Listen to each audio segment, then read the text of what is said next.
were you financially like making enough when you got fired from Best Buy to like, I guess, rationalize, or I don't know, what's the word, being like, okay, I can do social media. It makes sense. I had enough savings to where I was like, I'm going to give myself a month and we're going to see how it goes. So I had enough to where it was like, I was comfortable for a month, but at the end of the month, I was like, I'm going to have to get a job. But it was easier for me just because while going to college, I was also kind of like in extended foster care. And so I got free education. I didn't have to pay for anything. I don't have any student debt. So that helped like a lot. Yeah, that's cool. I like setting that deadline of like giving yourself a month. I was actually just talking to Samir from Khan and Samir, and he was telling me a story of like back in January, they only had $2,000 left in their bank account, right? And they were really looking at potentially getting jobs. And he said at that moment when you're like there, you not many people can have that radical focus in just trying to create, right? So giving yourself like a month, you're like, here, I have enough savings for that. Like that probably was single-handedly how you got 1 million followers. You said 2 weeks after you got fired, right? I feel like it was the reason. Like I had so much free time because I wasn't really doing like a 9-to-5 job. Seriously, like just the free time that I had and the focus, because I knew that this is what I wanted to do. Like it was the only thing I wanted to do. It just pushed me to do it. And I know, like, when I first got on TikTok, I saw it kind of getting bigger. And I was like, if I keep posting, I'm just going to grow with the platform.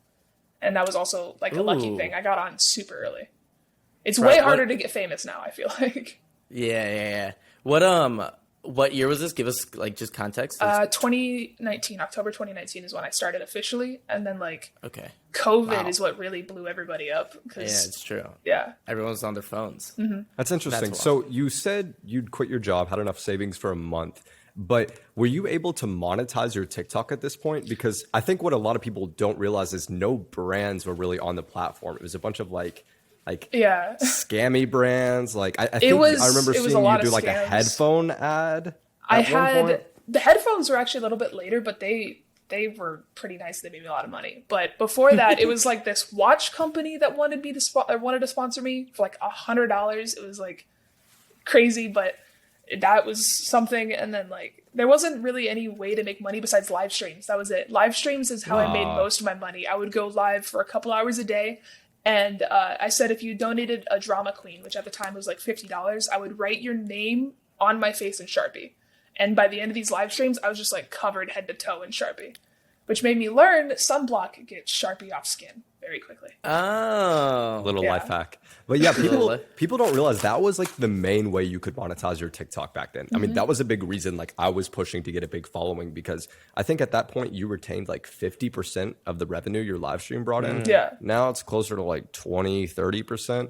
And like they've like lowered the amount you can donate. And they've also that was one thing that was weird. It was like they got rid of the drama queens, and it was like, okay, so I guess if you donate 5 of these $10 ones, I'll still write your name on my face. It got weird after that. Honestly, yeah. Hey everyone, we're a growing podcast. Every like and subscribe means the world, so hit that.